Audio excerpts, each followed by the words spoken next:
Ce Su-27 flanker ukrainienne rase le sol à 14h40 locale. À seulement 150 mètres au-dessus des collines de l'oblast de Hong Kong, le pilote lutte contre les turbulences tout en consultant l'iPad fixé à sa console. L'écran affiche les coordonnées GPS de 2 barres de béton dans le village de Petrivka, abritant une entreprise automobile russe concurrente. 120 soldats ignorent tout de ce qui les attend, mais voler à une telle altitude a provoqué une réaction en chaîne qui pourrait mettre fin à cette mission dans les 42 prochaines secondes. Sous chaque aile, un support BRU-61 emporte 4 bombes GBU-39 de petit diamètre. Ce système d'armement américain n'a jamais été conçu pour être utilisé sur les pointes d'emport soviétiques. Des techniciens ukrainiens ont soudé des adaptateurs sur mesure, mais les violentes turbulences de basse altitude les desserrent. Chaque poche d'air transmet des vibrations au système de montage improvisé. Les 4 bombes créent une traînée parasite qui absorbe de l'énergie et consomme du carburant. Ces moteurs AL-31F consomment 15% de plus que prévu. Le pilote fait un calcul rapide. Assez de carburant pour atteindre Petrivka, larguer les amarres et revenir. De justesse. L'écran de l'iPad oscille entre les constellations de satellites GPS et GLONASS. Les sous-signaux concurrents engendrent une dérive de 50 m dans les coordonnées de la cible. Volant à 150 mètres d'altitude et à 450 nœuds, le pilote n'a pas le temps de corriger l'erreur. Il devra la rectifier pendant la montée. Sous l'appareil, la nacelle de guerre électronique. L. 203. Gardenia fonctionne à plein régime émettant des parasites sur les fréquences de la bande X. Une technologie des années 1980 face au radar du 21e siècle. Mais chaque seconde de retard dans la détection nous rapproche du point de largage, à condition bien sûr qu'il y arrive en premier. À 120 km au nord-est, le radar russe 96 L6E, boîte à fromage, balaie l'horizon. Ce radar de recherche tridimensionnelle peut suivre des cibles jusqu'à 300 m, mais le pilote utilise le masquage du terrain volant si bas que les collines et les obstacles au sol masquent son écho-radar.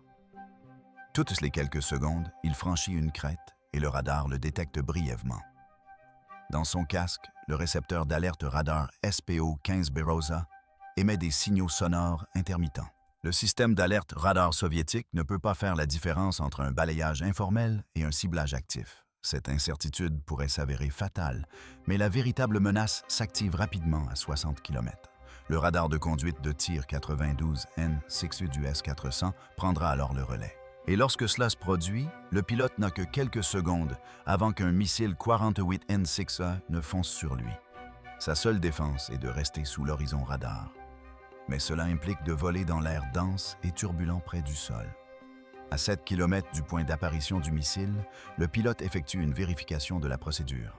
Interrupteur d'armement principal activé. État de l'arme, 3 voyants verts.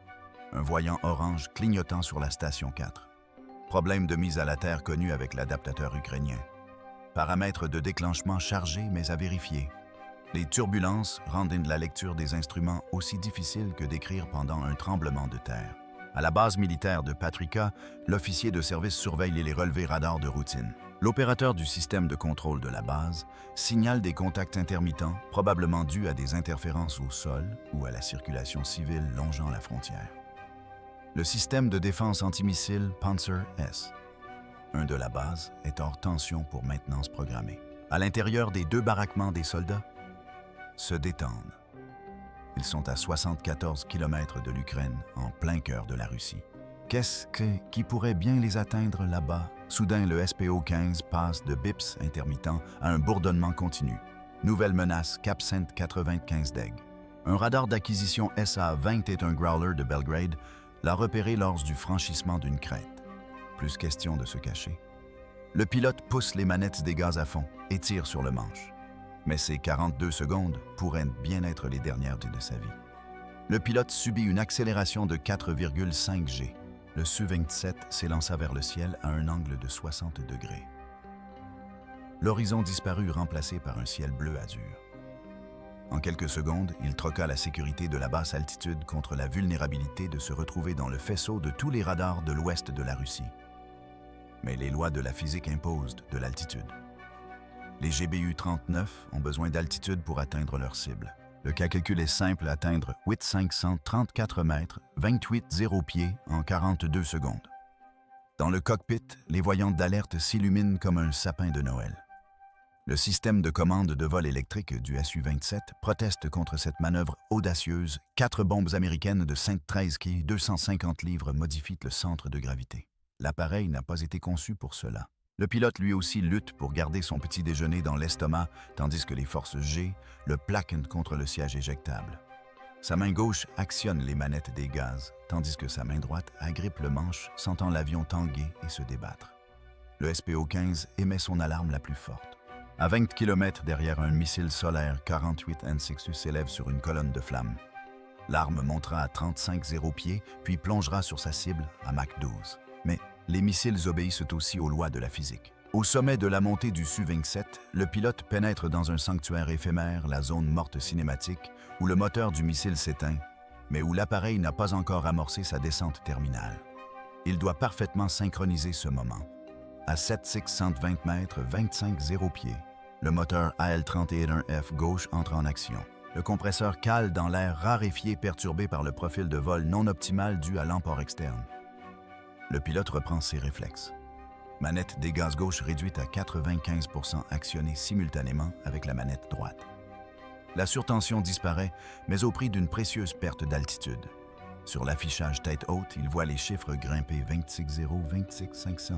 Le missile est à 15 secondes de l'interception. Des cristaux de glace se forment sur la verrière, sur la verrière, alors que le Su-27 traverse 8230 mètres d'altitude. Le pilote a besoin d'une confirmation visuelle de l'altitude de l'appareil avant de larguer les armes. Mais le givre masque tout sauf une petite zone qu'il a grattée avec son gant. Par cette fenêtre, il aperçoit l'essentiel, l'horizon artificiel, ailes à l'horizontale. Presque arrivé. Le panneau d'armement affiche un problème. 3 voyants verts et un orange. Le circuit d'armement de la bombe. 4 présente un défaut. C'est le même problème auquel les équipes au sol ukrainiennes sont confrontées depuis qu'elles ont commencé à installer des armes américaines sur les avions soviétiques. Le faisceau adaptateur a une connexion à la masse capricieuse. Le pilote actionne l'interrupteur d'armement principal.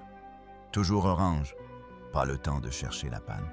Il larguera la bombe à chaud et fera confiance à la logique interne pour achever la séquence d'armement après la séparation.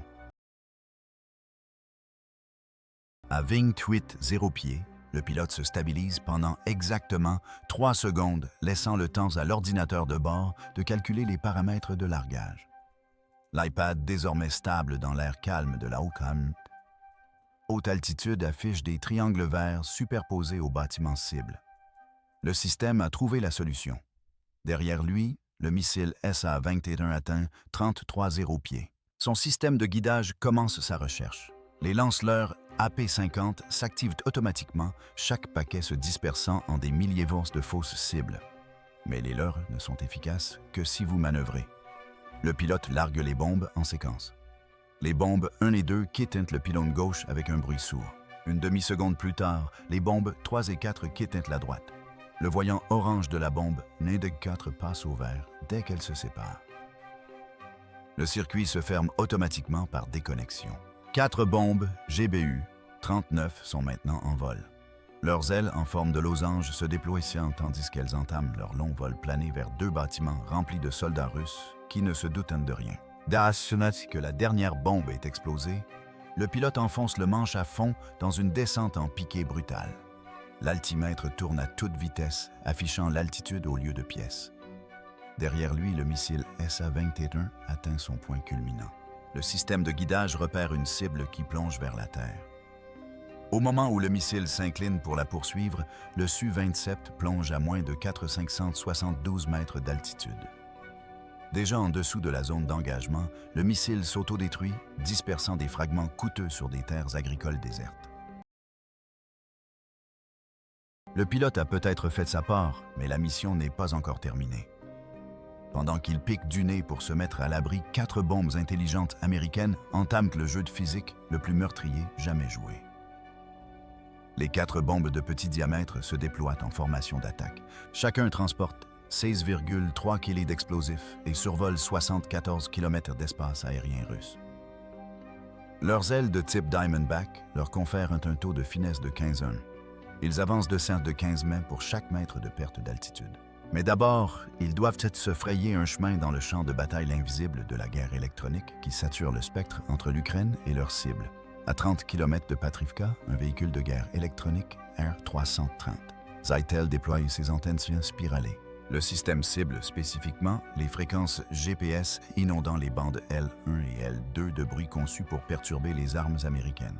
À l'intérieur de chaque GBU-39, le récepteur GPS détecte l'interférence et bascule sur la fréquence militaire cryptée L5, mais L5 offre une précision moindre. L'erreur circulaire passe probablement de 95 mm à 3 mm. Contre un bâtiment, cela reste acceptable. Contre une pièce précise, peut-être pas. La deuxième bombe perd complètement le signal GPS 90 secondes après le décollage. Son système de navigation inertielle de secours prend le relais, mais la précision de ce dernier se dégrade avec le temps. L'erreur est déjà de 15 mm et continue de croître. L'ordinateur de bord de la bombe exécute l'algorithme de filtrage de Coleman comparant les données GPS fiables à ses données de navigation inertielle. Il examine ensuite sa position GPS signalée rejetant les données manifestement corrompues. Sans mise à jour satellitaire, le vol se fait dans quasi-aveugle. Un hélicoptère d'attaque russe, Ka-52, s'élève directement dans sa trajectoire de descente. Le pilote effectue une patrouille de routine. Il ignore tout des 4 armes de précision qui foncent sur lui à 612 km/h. L'altimètre radar de la bombe principale détecte l'hélicoptère comme une menace de collision. L'ordinateur de bord calcule la probabilité d'interception et ordonne une correction de cap de 5 deg. La formation s'écarte comme l'eau autour d'une pierre passant à 200 mètres de part et d'autre de l'hélicoptère inconscient du danger. Le pilote poursuit sa patrouille, ignorant tout du danger qui l'a frôlé. À 200-400 mètres d'altitude, les bombes ont rencontré des conditions météorologiques extrêmes. Un vent de travers de 35 nœuds venant de l'ouest tente de les pousser vers les immeubles d'habitation situés à l'est de la base militaire. La section arrière de chaque bombe contient 4 actionneurs qui contrôlent les surfaces de déviation. Ils fonctionnent en continu commandant des corrections constantes, mais les actionneurs ont une capacité de déviation maximale de 15 deg. Si le vent se lève, ils ne pourront pas maintenir leur cap. La bombe numéro 3 est la plus fragile, ses actionneurs vibrant à l'extrême. À 8 km de la cible, un radar M. 2U détecte les bombes qui arrivent. L'opérateur fixe son écran. 4 petits échos descendent à vitesse subsonique élevée. Sa formation lui indique qu'il s'agit d'oiseaux. La signature radar correspond à celle d'ouïtes migratrices, mais les ouïtes ne volent pas en formation parfaite à 640 km/h.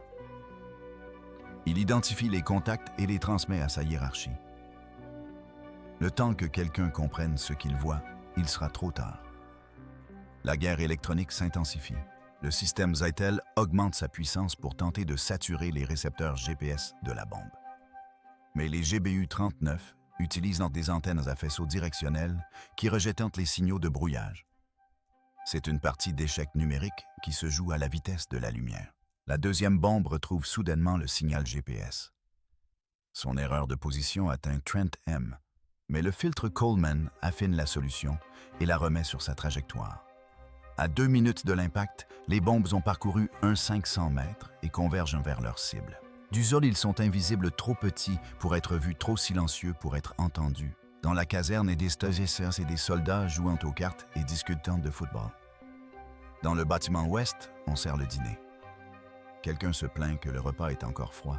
Au poste de commandement de Petrica, l'officier de service traite enfin le rapport des opérateurs. M2U. 4 objets aériens caractéristiques correspondant à des munitions guidées de précision cap 270. Portée 5 km en approche. Il appuie sur le bouton d'alerte, les sirènes hurlent sur toute la base. Mais les lois de Newton sont implacables. Un objet en mouvement reste en mouvement. Les bombes arrivent et toutes les alarmes du monde ne changeront rien à leur trajectoire. Le chef d'équipe du Panzer S laisse tomber son café et court vers son poste. Le système de défense est en maintenance. Ses ordinateurs sont froids. Le radar est silencieux. La séquence de démarrage nécessite au minimum 45 secondes. Il lui en reste moins de 30. Le radar. Un heure. 21 entame sa rotation à la recherche de cibles qui auraient dû être suivies il y a 5 minutes. Les 2 canons automatiques, 2 A-38M se mettent en marche furieux.